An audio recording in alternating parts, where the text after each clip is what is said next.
Hey guys, welcome back. I'm using the computer microphone because I'm traveling to Kansas City today.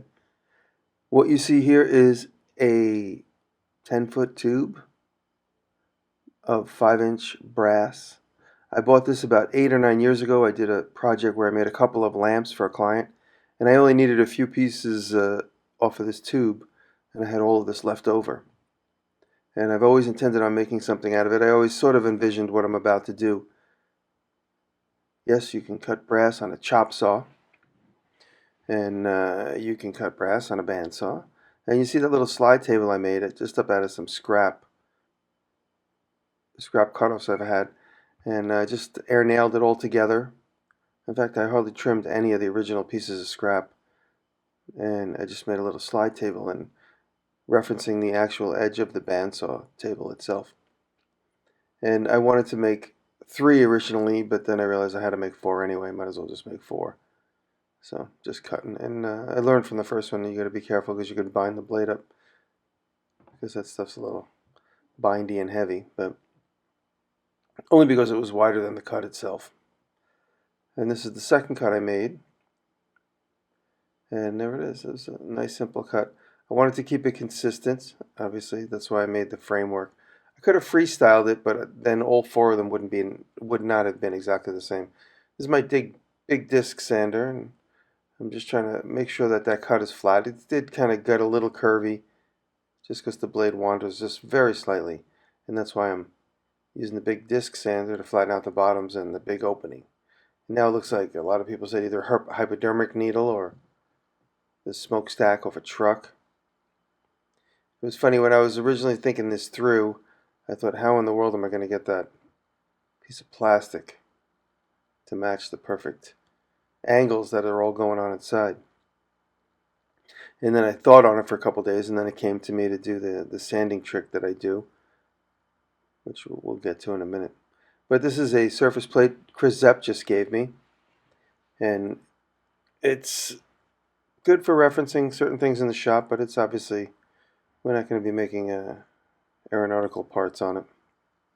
So don't get mad at me for using it as a flat surface plate to make the sanding pad. You notice when I use the sanding pad, I go on the diagonal because it's the furthest distance on the sanding pad. I'm not going the short way, obviously. I'm not going the long way. I'm going on the diagonal, and that's typically how I use a sanding page. I don't know if that's a piece of sandpaper, but I don't know exactly what that's called. A4? I don't know. And if this was in real life and not outside of YouTube, I would have spray glued that to that. But I didn't want to hear all the people bitching and moaning, so I just taped it. This taping is obviously not as intrusive, but I could have spray glued it and then just wiped it off with acetone. But that probably would have sent the machinist slab nerds into double cardiac arrest. So I just used tape.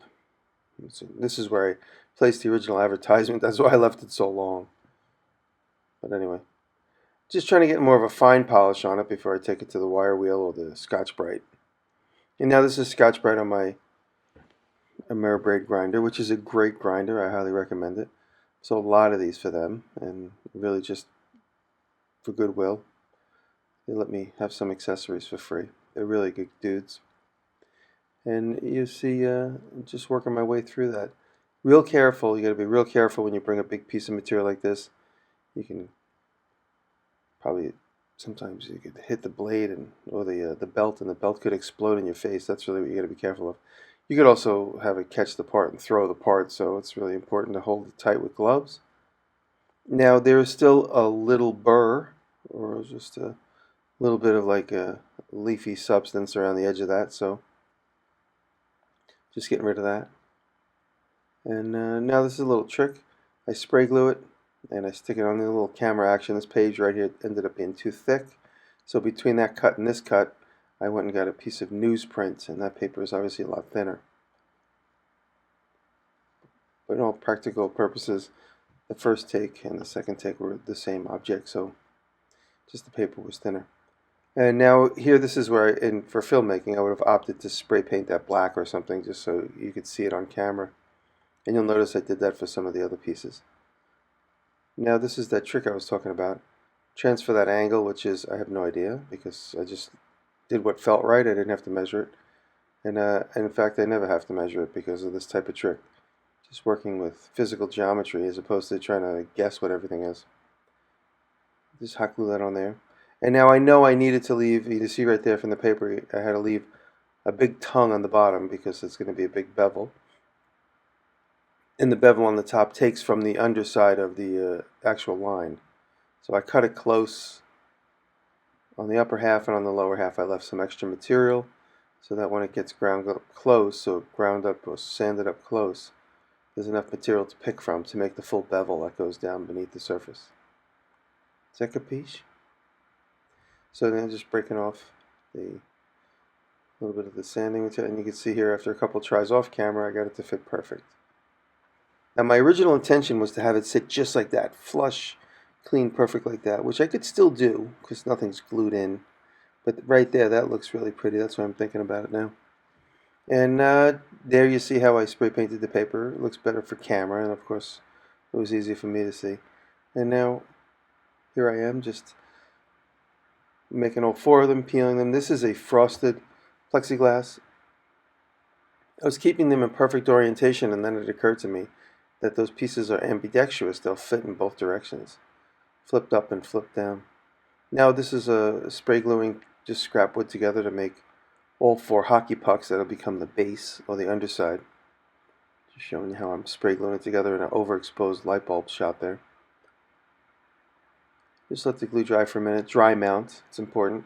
Most spray glues are dry mount. You spray both sides, you let them dry, and then you mount them together. That's the term, dry mount. Here's my base plates. Just sanding them quickly. No CNC, not yet. Still no CNC. All hand done. Sprayed in black, and while the paint dries, I moved on to something else. And that's just a little spacer because I want to drill the hole exactly a certain height from each bottom. And that's the height that would be the difference of the discs for the bottom. So 1/8 of an inch up. A lot of people misunderstood. They thought that was a stopper for depth. I'm drilling into an empty hollow tube, so that's not critical. What is critical is the height off of the tabletop. You guys notice so many people say height? I notice that all the time. People say height as if width and height is meant to be pronounced the same. I don't think so. Anyway, these little tabs hold the hockey puck or the lens in. I CA glued them. An hour later I epoxied them, so I did not get that on camera because I epoxied them distractedly, and then suddenly I realized I didn't film it. So the crazy glue is to hold them in place, and the epoxy is to hold them in place forever. And there you see battery operated puck lights, and here I am laying them out. And that is the 3M double-sided tape that came in there, and as I pushed them they each turned on. There's little tabs, you pull them as you take them out of the package. Now that little stopper that I glued in a second ago with CA glue, you see where it stopped. So I was having a hard time getting everything to be consistent, so I set them back. This way, if I set them back, there's a little bit of a reveal there. You can see how that's working. Because the gravity wants to pull it down from there or make it go straight. It'll pivot on the center across the oval. And by having it just stop on the bottom, it stays in place as long as the lamp doesn't turn over. Now just adjusting the lamp. And it's good now because I could, instead of unscrewing the bottom, I just turn it over and the lens pops out, and I could change the batteries in those hockey pucks. And now you can see I'm drilling into the wood that's inside of the bottom of the tube, or the wooden pucks I made. And I'm just putting 3 in each one. This is a simple yet boring process. Drill and put the screw in, drill and put the screw in. They're little dome cap screws. And now these are the feetsies. I tend to peel them all at one time so that I'm not fiddling with them. So whenever I do this, like in a customer's house or something, I always keep them all peeled and kind of stick them to the back of my hand so it's like, go, I need them. And here the big reveal. This is just a simple remote control. You push the button and it's blue, yellow, green, or white. And you could adjust the timing on them. And point them in any direction. I now have them in my bedroom. Occasionally I turn them on. There's a 1 hour timer. They'll go off in an hour. And that's it. Thanks for watching. I hope you picked up some tips in this one. Thank you, patrons. I appreciate you very much.